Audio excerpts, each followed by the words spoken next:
Hello everyone. आज हम weighted average के बारे में डिस्कशन करेंगे। वेटेड एवरेज क्या होती है?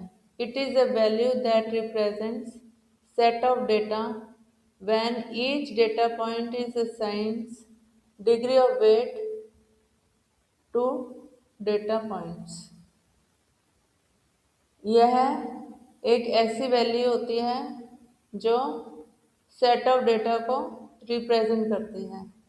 जब डेटा पॉइंट में डिग्री ऑफ वेट को असाइन किया जाता है डेटा पॉइंट्स के लिए। It is calculated by multiplying each value by it assign wait.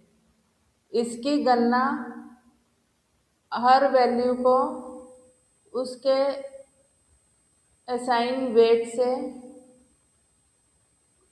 गुना किया जाता है। फिर उसके बाद में उसके वैल्यूज़ को सम किया जाता है और जो सम आता है उसको टोटल वेट से डिवाइड किया जाता है।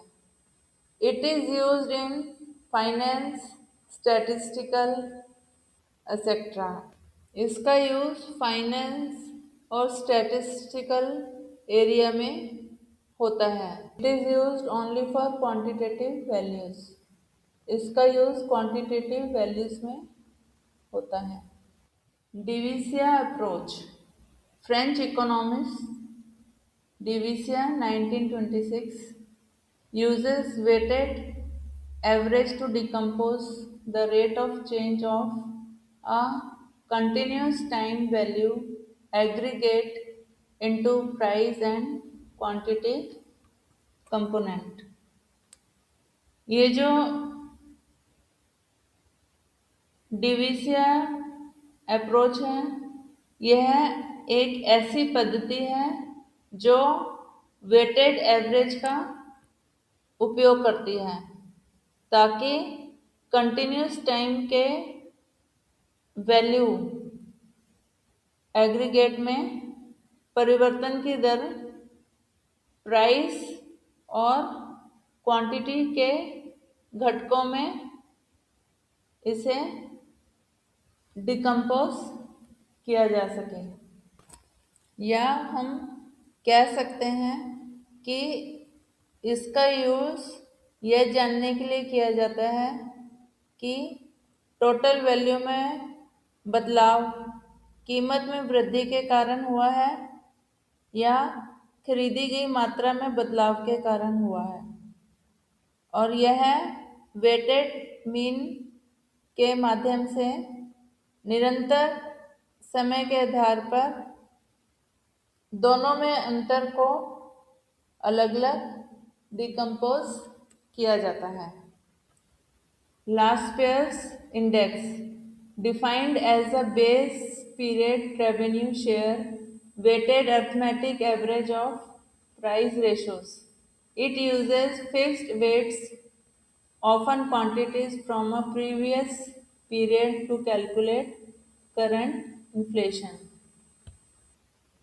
इसे बेस पीरियड के हिस्सेदारी रेवेन्यू शेयर वेटेड मूल्य अनुपातों के अर्थमेटिक एवरेज के रूप में डिफाइन किया जाता है और यह करंट इन्फ्लेशन की गणना करने के लिए फिक्स्ड वेट का यूज़ करता है जो अक्सर पिछली अवधि की मात्रा यानी कि quantities from a previous period पर आधारित होते हैं। या हम कह सकते हैं कि बेस ईयर में खरीदी गई वस्तुओं की एक निश्चित टोकरी जिसकी तुलना करंट ईयर की कीमतों से की जाती है। इसमें वस्तुओं की क्वांटिटी आधार वर्ष वाली होती है लेकिन कीमतें जो होती हैं वो करंट ईयर वाली ली जाती हैं। मुख्य रूप से यह कंज्यूमर प्राइस इंडेक्स निकालने के लिए यूज़ होता है। Example If the exam marks of a student have different weighings, 30% for practical and 70% for written, then a weighted average should be used to calculate the final result, not a simple average. अगर किसी student के marks अलग अलग weightage में दिए जाते हैं, जैसे कि साइंस का प्रैक्टिकल है वो 30 मार्क्स का होता है और जो थ्योरी पार्ट होता है वो 70% का होता है, तो इस केस में वेटेड एवरेज यूज होएगा, ना कि सिंपल एवरेज का यूज होगा। इसका फॉर्मूला है x bar into W is equal to w1 x1 plus w2 x2 and so on divided upon summation w, जिसमें कि w है weight of the individual variable और समेशन w से मतलब टोटल वेट से है और डब्ल्यू एक्स से मतलब each value x its own weight. जब आप आगे इससे रिलेटेड क्वेश्चन करेंगे तो क्लियर हो जाएगा। की property, if all weights are equal the weighted arithmetic mean equals the simple arithmetic mean. अगर सभी वेट इक्वल हैं तो जो वेटेड अर्थमेटिक मीन है वो सिंपल अर्थमेटिक मीन के बराबर होगा। अगर आपको ये वीडियो अच्छा लगा हो तो लाइक करें, शेयर करें, सब्सक्राइब करें और बेल आइकन को प्रेस करें। Thank you.